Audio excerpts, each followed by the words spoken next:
Alright guys, today we're going to be giving y'all another update on the C6 chassis that we've been doing. We're on the home stretch for this thing. We got about a week and a half to get this thing finished up for the customer. He's coming in a week and a half to pick it up, so we have to get it done. But like I said, we're on the home stretch with this thing. We're going to give y'all guys an update because we've gotten a lot done on this thing, and we don't really have a whole lot more to do other than a few bars and then a lot of welding. So the next video that y'all see will be a wrap-up video, probably show the process of us pulling the body off of this thing and everything like that. But today we're just going to go over what we've gotten done so far and just let y'all see, because it's really starting to look like a car now. So first and foremost, the things that y'all gonna see the most that we've gotten done is our A-pillar bars are in, windshield bars in, and then our funny car is in there and tacked in. So we got all that done. As you can see, everything fits super nice and tight up in here. Windshield bar super tight, and then yeah, it's all very tight with the body. We're just trying to give him as much room as possible inside of this thing because Corvettes are a little tight on the inside. So, but yeah, then in my opinion, the A-pillars and the funny car, this outer funny car hoop, them are the hardest bars that you're gonna do inside the car. Really, I think me personally, it's easier for me to do the funny car bar than it is A-pillars. A-pillars are a nightmare to make them get in there and look good. But got all that in there. The funny car cage, something that we like to do, and I've said this in the other videos, is the front side of the funny car. We like to mimic the outside of your main hoop here. So all of these have the exact same bends in the exact same locations. Obviously, looking at it from the front side, you can see that this one's a little bit further out than the back side, and then it has a swoop back into it, but you have to do that to be able to get over here and give the driver a little bit more room inside of here. But like I said, if you put a laser or string around it, all of our bend marks are in the exact same location, and they're all the exact same bends. So got all that done. That's looking really good. Customer come by probably a week ago, I think it was, something like that. Come by a week ago. We talked about motor location and everything, so we got that all nailed down to where the motor's gonna go. And then so we was able to get our last outriggers up here in, because I like to put these in right where the mid plate is going to go. So got all that done. These are in. Derek started on some of the gusseting. As you can see, like on the other side, we got a little 6-inch gusset over there on the X. So yeah, we'll move over here to the back side on some of the other stuff that we've gotten done. We ended up putting a crossbar in between the frame rails above the anti-roll bar. We did a X inside of that box there. And the reason for, and I said this in the last video, that part of the chassis takes a lot of abuse because of the anti-roll bar. Your anti-roll bar, you know, that thing's taking a lot of abuse, so we try to strengthen that up as much as we can. So we got the crossbar in, X's are in, or the X is in. We got our uprights in from the top of this box to our main hoop, and these fall in line and tie into where the A-pillar bar is. So everything's in a nice even line through here and ties in together.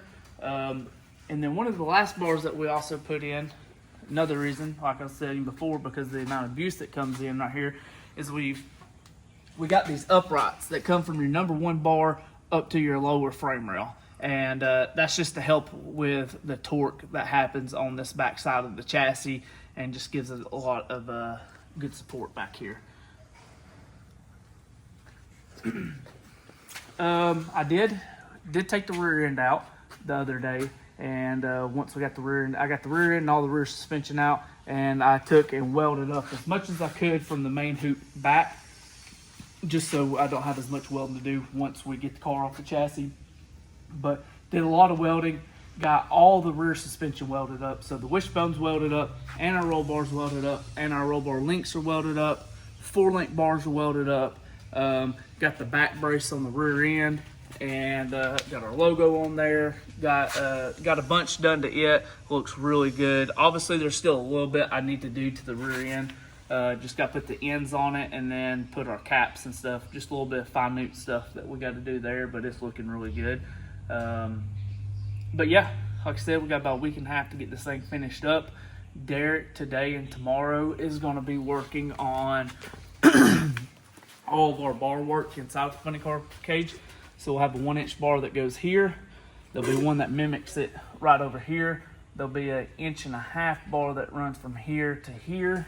We'll have 2 1-inch bars up here that run in line with our back bars, and then there'll be another 1.5-inch bar right here that mimics our 8-pillar bar. And that'll be all of our strength for our funny car cage. That'll all be done. Then he's gonna work on our roof X, our gussets for our roof X, and then finishing the gussets for our door bar X's. And then we won't be able to do the gussets for the dash bar to A-pillar until we pull the body off, because there's still a little bit of material in here that needs to be cut out, and it'd just be way easier to do it with the body off. So yeah. Oh, another big thing we can't forget, gotta do body mounts. Gotta do body mounts before we pull this thing off. So have we showed what we was gonna do with those yet? No. I don't think we have. So we got these mounts cut out right here. Just very simple mount. He'll take and weld some nuts into the body, but these will just sit on the inside of the frame right here, like that.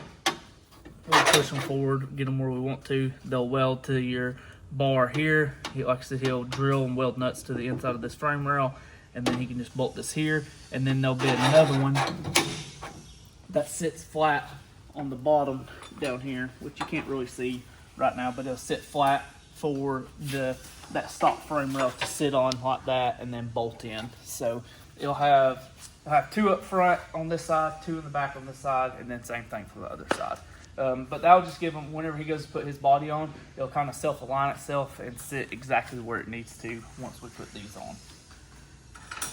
We forgetting anything? Nope, not on this. No, I don't think we're forgetting anything on here.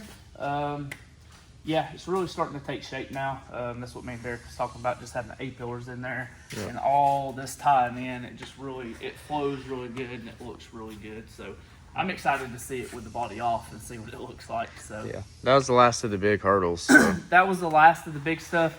We're just down to a lot of small stuff now. So we got the funny car finished up this morning, and yeah, gonna go from there. But I'm about to head to Valdosta to the No Mercy race. We're going down there with the blue Cummins truck.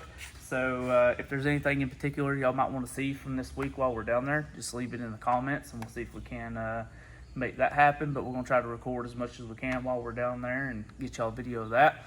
We're running in the no time pro truck class like we did in February, but there's a lot of heavy hitters down there this year, and the weather looks like it's going to be really good, so there should be a lot of very fast racing. It's down in Valdosta, like I say, in South Georgia, but I think the high for the rest of the week's only like 78 degrees. So even during the middle of the day, the track will get a little hot, but nothing like it usually is. So, and then in the evening times, it's supposed to get down to 55 degrees. So once the sun starts to go down there, there's going to be some really fast passes, and that's kind of what our main goal is while we're down there, is just to hit some PBs. He wants to go 1060 foot, which may not sound like a lot to some of y'all, but in that big heavy of a truck, if we can get it to 1060 foot, that's gonna help us a lot. Truck's already been really fast, but we're just trying to get some PBs, and really our biggest hurdle is just getting that 60 foot down a little bit. And like I said, if we get some 1.0s, that thing's gonna be extremely fast, a lot faster than what y'all think it is. So, but that's going to be a wrap for today. Next video I'll see will be about Valdosta. Then the video after that will be this thing coming off the table and getting picked up. But we'll see y'all in the next video.